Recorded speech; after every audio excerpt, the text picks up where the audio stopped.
மரம் மரங்களை நாம் ஒரு நிழல் தருகிற குடையாக மட்டுமே பார்க்குறோம்.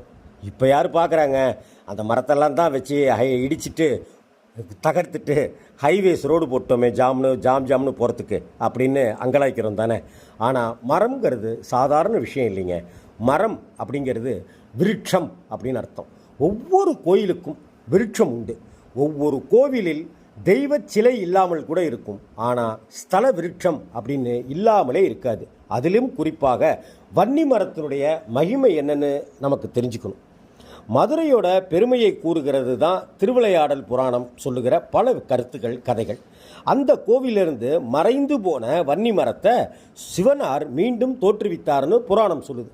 சிவபெருமானுக்கும் விநாயகருக்கும் பல தெய்வங்களுக்கு அர்ச்சனை செய்வதற்கு வன்னி இலை மிகச்சிறந்தது அப்படின்னு சொல்லப்பட்டிருக்கு. முக்கியமாக சனி வன்னி மரம்.